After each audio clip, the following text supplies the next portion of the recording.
We're taking a look at the new 2018 Specialized Diverge gravel bike.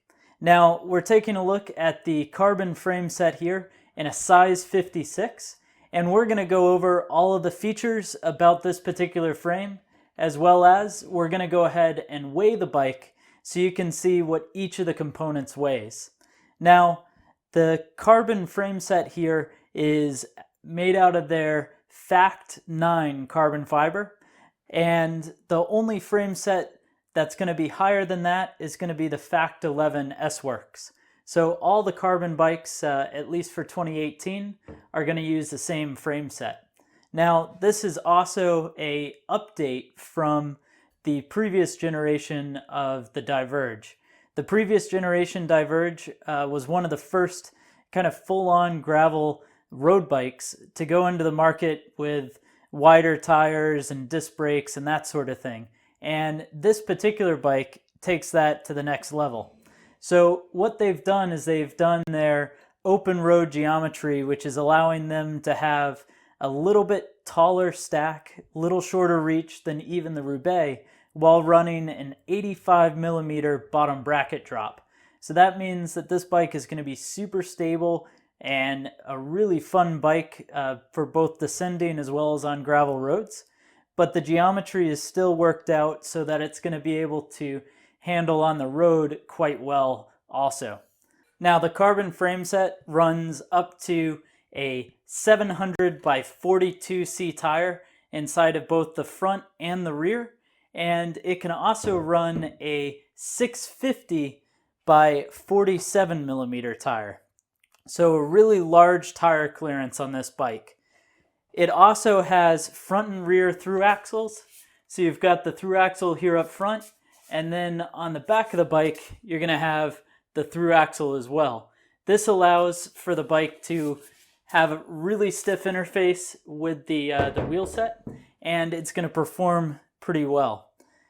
Now, cable routing is all internal, so from the down tube all the way back, around the bottom bracket junction, and then of course the cables coming out to the rear brake, that's all internal. You're also going to have internal cable routing on the fork. You'll see that it actually comes through the inside of the fork here. It goes in through the top, and then it actually comes out just above the flat mount disc. Now, this is a disc brake only frame. It does run flat mount calipers, and it's set up to where you can fit a 160 millimeter rotor. Now, among the many things that makes this frame pretty interesting, one of the biggest is actually in the front. So this bike has what they call a future shock. So it's actually got 20 millimeters of suspension travel right on top of the fork. Now, why that's different and potentially better than running a suspension fork is that it suspends the rider and not the bike. So when you're going through, you're not going to be changing any of the geometry like head tube angle or things like that when the handlebar compresses, because it's all above the chassis of the bike.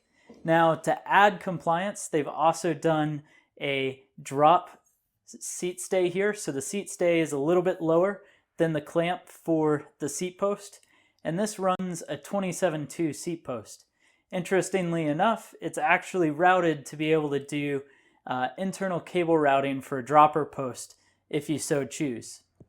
Now, the other things that makes this pretty interesting is it's got mounts both at the bottom bracket as well as under the front fork on the bike to be able to run fenders, and it's going to have these integrated fender mounts that are actually on the back of both the fork as well as on the rear dropouts. There's actually hidden fender mounts and rack mounts. So this can run a rear rack as well as a front rack. It's actually set up with another braze-on mount to be able to run a front rack on the bike. It does have 3 water bottle cage mounts. So it's got water bottle cage on the down tube and seat tube, as well as a water bottle cage mount on the bottom of the bottom bracket. Now, with all of that mounting, it can also run the road swap box, which allows you to put your tube, CO2, and things like that in a box right in the center of the triangle. Now that we've taken a look at the frame set, let's go ahead and take the headset apart, pull that future shock out, and see what we're looking at. So we'll go ahead and start to take our future shock apart. Now to do that, we're just going to go ahead and take the top cap off first. Now on this, the top cap actually does not do any of the preload work. It's actually just a top cap and a screw here. With the top cap off, you can just go ahead and loosen the stem, and you'll see that the stem itself will actually slide up right off of the future shock. So the future shock here is attached to the steer tube and into the fork, and it actually has its mount down underneath this plastic cap, which we'll take a look at in a few. But it's going to come with a little spacer here. This spacer actually adapts it to fit the shape of the future shock. So the future shock is smaller in diameter than a standard 1.1 inch steer tube. So you've got this adapter which clamps down and then puts friction onto the future shock. So our next step here to take the future shock off is going to be to actually unscrew the preload. So these screws that are right here, that's actually to unscrew the preload on the headset bearing. So we'll just go ahead and unscrew the preload on our headset. So you can see there's actually one of these screws on both sides. So all we're doing is unscrewing this. To do that, we just need a 2.5 millimeter. Once we have that loosened up, we can then use our 4 millimeter wrench, and we're actually going to go into the clamp that allows the future shock to attach onto the steer tube here. So lefty loosey on that, and the future shock will actually slide right out. So this is what a future shock looks like. So it's a cartridge that slides right into the frame. This can actually be raised and lowered based on different caps that come with it. So with your Diverge, you'll actually get a couple different heights of these caps. That way you'll be able to change the height as needed. And once we have that open, we should actually be able to see into the headset a little bit better. What we were unscrewing before was just taking a little bit of preload off of the headset bearing before we loosen this up, just to make sure that it didn't come apart. But now we should be able to take the collar off of the steer tube. So this collar, go ahead and place that in there. It's got just a small little locator. That's to make sure that you place the collar on in the proper spot. And now the collar should be able to slide right out. Get everything undone.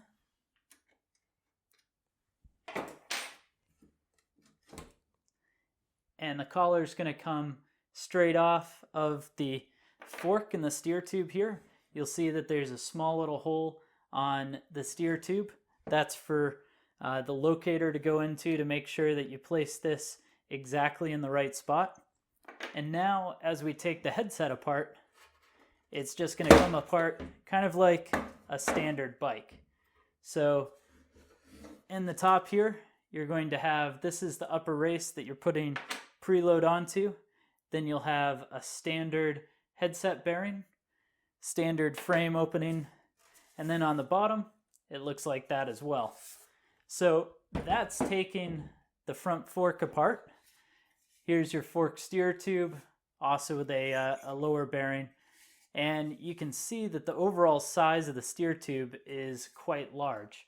And that's because this is allowing our future shock to actually slide into it. So now that we've gone ahead and we've taken apart the fork and the frame, let's go ahead and see what's inside the future shock. So now let's go ahead and take a look at how to take the future shock apart. So this is going to allow us to get into the spring that's inside of the Future Shock. The spring's actually inside of here, and they come in different spring rates to adjust it to your liking. It's not based on weight, it's actually just based on ride feel. So to do that, you actually don't even have to take this cartridge out of the fork. You can leave this in the bike, and then all you're going to do is go ahead and unscrew this black cap. So we'll get this unscrewed here. It'll come apart. And then what you'll have inside is just the top. This is going to have some grease in it. So inside of there, you're just going to have your spring. Now the spring on the Diverge Future Shock is actually a progressive rate, meaning it gets stiffer the further through the spring rate. On the Roubaix, it's a linear rate. So they both use the same style of Future Shock, but on the Diverge, you have this progressive spring, and you can get different weights of these springs, meaning different spring rates. So that way you can have ones that are a little stiffer or a little softer. That's not based on rider weight, that's actually just based on preference. Now you would just pull it out, put some grease on it. You can slide this one right back into place. We'll keep the factory grease on. And then to put it back together, it's really just as simple as screwing it back together. So now that we've taken a look at all of the parts in the headset, the fork, and the frame, I want to go over just a few features in depth now that we have it apart. So with our frame here, what I do want to show is just those dropouts there. So this is where they have the integrated cable routing that goes through the frame. And one of the things that I think is a really trick feature for this is actually that the front derailleur mount, it's a braze-on, but this is actually removable. So if you end up wanting to build this up as a one-by drivetrain, you can. Now, the bottom bracket here actually looks quite nice. It's got plenty of room to be able to get in, feel through, be able to run cables and that sort of thing. And this is a BB386 Evo bottom bracket. You then have that mount for the fender like we talked about, as well as the internal cable routing for the front derailleur. On the headset, this actually looks pretty normal. It certainly requires using, obviously, the fork as well as the Future Shock, but you can see it's got nice construction. If you can look inside of there, you'll actually start to see some of the woven carbon fiber, and it looks pretty nice. Now you, of course, have giant ports on the side of the frame to be able to set this up with internal cable routing. Now on the fork here, what I do want to show is just the lower legs. So this is a carbon dropout. Granted, it's got the metal threading inside of there to be able to run the through axle. It's set up with your rack mounts that come down to the dropout, but it also has those hidden fender mounts we were talking about. Flat mount fork compatible or flat mount brake compatible, and overall a pretty nice looking fork. So let's go ahead and start to get these things weighed. Fork itself is going to come in at 421 grams.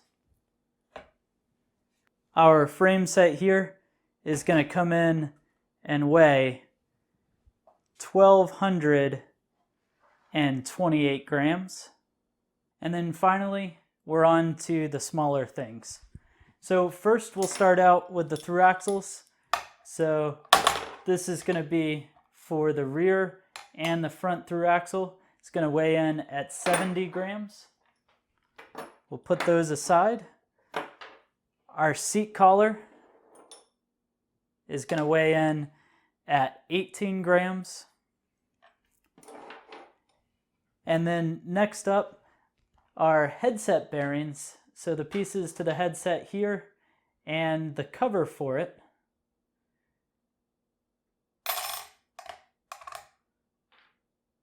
are going to weigh in at 59 grams. And then finally, let's take a look at what the Future Shock weighs in at. So the Future Shock on its own is going to weigh in at 307 grams. So fairly heavy, but then we'll add in the adapter to run the 1 1/8" fork, your collar, which actually bolts down onto the fork steer tube, and then finally the top cap, which puts it all together, meaning a total weight of 367 grams. So overall, when you think about the frame, at 1,200 grams, it's not too heavy. The fork is also pretty decent, but not incredibly light. But you do have just over a pound, 513 grams to be exact, of ancillary items that are needed to make the Specialized Diverge work. Well, thanks guys for watching my review on the Specialized Diverge. I hope you learned about the new 2018 Diverge, and if you enjoyed the video, please be sure to leave a like. Go ahead and leave me a comment with what you think, and then as always, please subscribe